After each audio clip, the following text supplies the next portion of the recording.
الحمدللہ وکفیٰ وسلام علی عبادہ الذین اصطفیٰ اما بعد. ڈیئر اسٹوڈنٹ، السلام علیکم ورحمۃ اللہ وبرکاتہ. اسلامیات class first year lecture number آج ہمارا 17 ہے. کل 16 لیکچر ہو چکے تھے اور دوسرے چیپٹر کا دوسرا لیکچر تھا. آج ہمارا تیسرا لیکچر ہے دوسرے چیپٹر کا. دیکھیں، ہم نے ارکان اسلام کلمہ، نماز، روزہ، حج، زکوٰۃ، یہ ارکان اسلام ہیں. کلمے کے اوپر بھی ایک ٹاپک ہو گیا اور نماز کے اوپر بھی کل ایک ٹاپک ہو گیا ہے. اور آج کا ہمارا جو ٹاپک ہے وہ ہے روزے کے متعلق. کل میں نے آپ کو بتایا تھا نماز کا لفظ اور روزہ کا لفظ یہ دونوں فارسی زبان کے ہیں. یہاں پر یہ روزہ لکھا ہے نا، روزہ کا معنی اور مفہوم، تو ویسے یہ روزہ جو ہے، یہ لفظ جو ہے یہ فارسی زبان کا ہے. بعض دفعہ آپ سے سوال کیا جائے گا MCQs میں کہ روزہ کس زبان کا لفظ ہے یا نماز کس زبان کا لفظ ہے، تو روزہ یہ فارسی زبان کا لفظ ہے. تو آئیے شروع کرتے ہیں معنی اور مفہوم سے. کہتے ہیں کہ روزہ ایک بدنی عبادت ہے. عربی میں روزے کے لیے جو لفظ استعمال ہوا ہے وہ صوم کا لفظ استعمال ہوا ہے.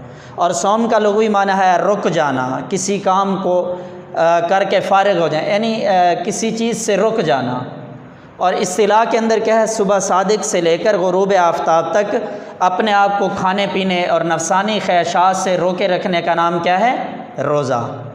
عربی کیا ہے؟ روزہ ایک بدنی عبادت ہے اور عربی میں اس کے لیے لفظ صوم استعمال ہوا ہے. صوم کا لغوی معنی ہے رک جانے کے، اور اصطلاح کے اندر اسے کیا کہتے ہیں کہ صبح صادق سے لے کر غروب آفتاب تک اپنے آپ کو کھانے پینے اور نفسانی خواہشات سے روکے رکھنے کا نام کیا ہے؟ روزہ ہے. یہ آ گیا. روزہ ایک بدنی عبادت ہے. عربی میں روزہ کے لیے صوم کا لفظ استعمال ہوا ہے جس کے معنی ہے کسی کام سے رک جانا وغیرہ. اصطلاحی معنی صبح صادق سے لے کر غروب آفتاب تک اپنے آپ کو کھانے پینے اور نفسانی خواہشات سے روکے رکھنے کا نام روزہ ہے. آگے ہم نے روزے کی اہمیت و فرضیت قرآن سے بھی بتانی ہے، روزے کی اہمیت و فرضیت احادیث رسول سے بھی بتانی ہے. پھر روزے کا مقصد بتانا ہے کہ روزے کا اصل مقصد کیا ہے. مقصد بتانے کے بعد روزے کے کچھ انفرادی زندگی پر اثرات ہوں گے، کچھ اجتماعی زندگی پر اثرات. تو شروع کرتے ہیں روزے کی اہمیت و فرضیت قرآن سے. یہاں میں نے کچھ آیتیں لکھی ہیں مختصر سی. پہلی آیت ہے یا ایھا الذین آمنوا کتب علیکم الصیام. میں نے مختصر حصہ لکھا ہے ایک آیت کا، کما کتب علی الذین من قبلکم لعلکم تتقون. یہ ایک آیت مکمل ہوگی. تو کیا ہے؟ یا ایھا الذین آمنوا، اے ایمان والو، کتب علیکم الصیام، تم پر رمضان کے روزے فرض کیے گئے ہیں. کما کتب علی الذین من قبلکم، جیسا کہ تم سے پہلے لوگوں پر فرض کیے گئے. لعلکم تتقون، تاکہ تم پرہیزگار بن جاؤ. کیا ہے؟ یا ایھا الذین آمنوا، اے ایمان والو، کتب علیکم الصیام، تم پر رمضان کے روزے کیا ہے؟ فرض کیے گئے ہیں. کما کتب علی الذین من قبلکم، جیسا کہ تم سے پہلے لوگوں پر فرض کیے گئے. لعلکم تتقون، تاکہ تم متقی بن جاؤ، پرہیزگار بن جاؤ. یہ ایک آیت ہو گئی. دوسری آیت ہے فمن شہد منکم الشہر فلیصم. فمن شہدہ، پس جو تم میں سے اس مہینے کو پائے، شہد منکم الشہر، جو تم میں سے اس مہینے کو پائے، فلیصم، پس اسے چاہیے کہ اس مہینے کے روزے رکھے. یعنی اگر ہم میں سے کوئی آدمی اس مہینے کو پا لیتا ہے، رمضان 12 مہینوں میں سے زندگی گزار رہا ہے، لیکن جب رمضان کا مہینہ آ گیا اس کی زندگی میں، تو اس کو چاہیے کہ اس کے رمضان کے احترام کے اندر اس کو اس مہینے کے روزے رکھنے چاہیے. فمن شہد منکم الشہر، شہر کہتے ہیں مہینے کو، شہید معنی پالے اس کو. تو جو تم میں سے اس مہینے کو پالے، فلیصم، تو اس کو چاہیے اس مہینے کے کیا کرے؟ روزے رکھے. یہ دوسری آیت ہوگی. تیسری آیت ثم اتموا الصیام الی اللیل، پھر پورا کرو روزے کو رات تک. یعنی صبح صادق سے لے کر غروب آفتاب تک ہم نے کیا کرنا ہے؟ روزہ رکھنا ہے. آگے ایام معدودات، چند گنتی کے دن کیا کرو؟ پورے کرو اس کے اندر. یعنی قرآن مجید کی آیت کے اندر یہ رمضان کے متعلق جو ہے اس کے اندر بتایا جا رہا ہے کہ چند گنتی کے دن ہیں. 12 مہینوں میں سے ایک مہینے چند اب یا 29 دن ہوں گے یا 30 دن ہوں گے، ان کو مکمل کرنا ہے، روزہ رکھنا ہے۔ تو 3 آیتیں آپ نے کر لینی ہیں۔ یا ایھا الذین آمنوا کتب علیکم الصیام، اے ایمان والو تم پر روزے فرض کیے گئے ہیں جیسا کہ تم سے پہلے لوگوں پر، لعلکم تتقون تاکہ تم پرہیزگار بن جاؤ۔ فمن شہد منکم الشہر فلیصم، پس تم میں سے جو کوئی اس مہینے کو پائے اسے چاہیے کہ اس مہینے کے روزے رکھے۔ ثم اتموا الصیام الی اللیل، پھر روزے کو رات تک پورا کرو۔ یہ 3 آیتیں کر لینی۔ روزہ کی اہمیت احادیث رسول سے آپ دیکھیں، ویسے تو ایک حدیث قدسی میں آپ کو پہلے بیان کر دیتا ہوں کہ حدیث قدسی کہتے کسے ہیں، جس کے اندر الفاظ تو رسول اللہ صلی اللہ علیہ وسلم کے ہوں لیکن اس کے اندر جو مفہوم ہے وہ اللہ رب العزت کو ہو۔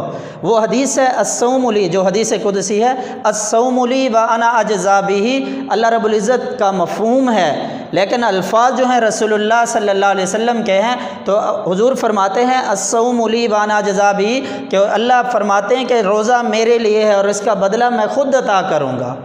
تو دیکھیں روزے کی اہمیت احادیث رسول سے آپ صلی اللہ علیہ وسلم کا فرمان ہے کہ روزہ ڈھال ہے۔ کس طرح ڈھال ہے؟ انسان گناہوں سے بچ جاتا ہے۔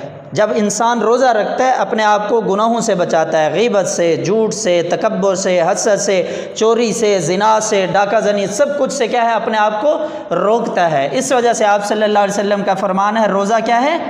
ڈھال ہے، یعنی گناہوں سے بچاؤ کا ذریعہ ہے۔ دوسری حدیث ہے حضور صلی اللہ علیہ وسلم فرماتے ہیں قسم ہے اس ذات کی جس کے قبضہ میں میری جان ہے کہ روزہ دار کے منہ کی بو اللہ کے نزدیک مشک کی خوشبو سے زیادہ بہتر ہے، مشک و عنبر سے زیادہ بہتر ہے۔ یعنی ایک آدمی صبح صادق سے لے کر غروب آفتاب تک اپنے آپ کو ہر چیز سے روکے رکھتا ہے، کھانے پینے سے، نفسانی خواہشات سے، لیکن عصر کے وقت، عصر سے مغرب تک کے درمیان میں ایک انسان کو جب بھوک پیاس شدت محسوس ہوتی ہے، منہ سے اس طرح کی تھوڑی سی جو منہ سے اس طرح بو آتی ہے، حضور صلی اللہ علیہ وسلم فرما رہے ہیں کہ یہ منہ کی جو بو ہے اللہ کے نزدیک مشک و عنبر سے بھی زیادہ بہتر ہے۔ دوسری حدیث یہ ہو گئی۔ تیسری حدیث یہ ہے جنت میں ایک دروازہ ہے جسے ریان کہتے ہیں، اور اس دروازے سے صرف اور صرف قیامت کے دن وہ لوگ داخل ہوں گے جو روزہ دار ہوں گے۔ کیا ہے؟ جنت کا ایک دروازہ ہے جسے ریان کہتے ہیں، اور قیامت کے دن صرف اور صرف اس دروازے سے وہ لوگ داخل ہوں گے جو کیا کرتے ہیں؟ روزہ دار ہوں گے۔ ایک اور حدیث کے اندر آپ نے فرمایا جس نے ایمان کی حالت میں ثواب کی نیت سے روزے رکھے، رمضان کے روزے رکھے، اس کے پچھلے تمام گناہ کیا کر دیے جاتے ہیں؟ معاف کر دیے جاتے ہیں۔ تو کیا ہے؟ روزے کی اہمیت و فرضیت قرآن سے پہلے بتائی، روزے کی اہمیت احادیث رسول سے۔ 4 حدیثیں میں نے یہاں ذکر کی۔ پہلی کیا ہے؟ آپ صلی اللہ علیہ وسلم کا فرمان ہے روزہ ڈھال ہے۔ دوسری کیا ہے؟ قسم ہے اس ذات کی جس کے قبضہ میں میری جان ہے کہ روزہ دار کے منہ کی بو اللہ کے نزدیک مشک کی خوشبو سے زیادہ بہتر ہے۔ تیسری ہے جنت میں ایک دروازہ ہے جسے ریان کہتے ہیں، یہاں مختصر لکھا، اور قیامت کے دن اس دروازے سے صرف روزہ دار ہی داخل ہوں گے۔ ایک اور حدیث ہے جس نے ایمان کی حالت میں ثواب کی نیت سے رمضان کے روزے رکھے اس کے پچھلے گناہ معاف کر دیے گئے۔ یہ روزے کی اہمیت کے متعلق، فرضیت کے متعلق احادیث رسول تھی۔ آگے ہے روزے کا مقصد کیا ہے؟ اگر دیکھا جائے روزے کا سب سے بنیادی مقصد تقوی کا حصول ہے۔ جیسے قرآن مجید میں اللہ رب العزت نے کیا فرمایا؟ لعلکم تتقون، تاکہ تم پرہیزگار بن جاؤ۔ کیا ہے؟ روزے کا بنیادی مقصد کیا ہے؟ تقوی کا حصول۔ جیسے قرآن پاک کے اندر اللہ رب العزت نے فرمایا لعلکم تتقون، تاکہ تم کیا بن جاؤ؟